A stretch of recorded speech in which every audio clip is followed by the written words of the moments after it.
In this example, we mix user-defined classes with their own methods with helper classes that instantiate it.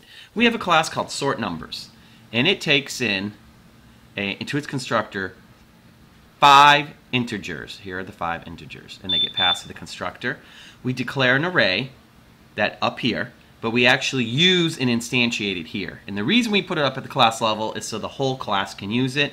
And you can see it's put at the class level, it's protected, and only through its methods can we actually modify its contents. So we take the 5 numbers in and we populate the array starting with 0 through 4. And then we perform a quick bubble sort, just like we did with the bubble sort in the names. We have an outer loop and an inner loop. The outer loop compares the first value to the second, third, and fourth, and fifth, and then it swaps them if it's found to be greater than them. So it kind of puts the lower values near the top. And you can see we have a couple other methods here.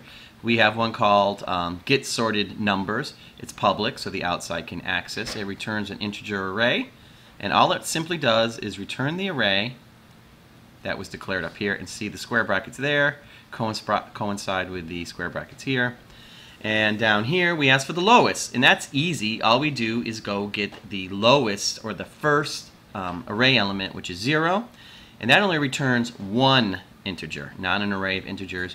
And in this code we get the largest, so we get the ending element, which is the last one, and we return just 1 element here, and that's the end of it. So let's look at the class that uses it. And right here we instantiate the sort numbers. We call it SO object, and we call its constructor with the new sort numbers. We pass it all these different values, and then you can see right here we also declare an array to store it, the returned, and we call in the SO object the sorted numbers, and then we put it into an array that we're catching, and we go through and we process one at a time, and we get the lowest and we get the highest. So let's compile these, make sure we don't have any problems. Okay, and you know you can't run the user-defined class, so we have to go to the helper class. Let's compile that. And there you go. From lowest to highest, the constructor took in these values, sorted them. We got the return array where they were sorted. We asked for the lowest, we asked for the highest. Now, what other, I'm going to challenge you, what other methods could we add to the sort numbers?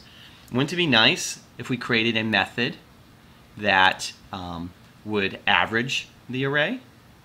And we could also do some other cool stuff, like a method that would return the number of elements in the array. So that'd be pretty cool if we could do that.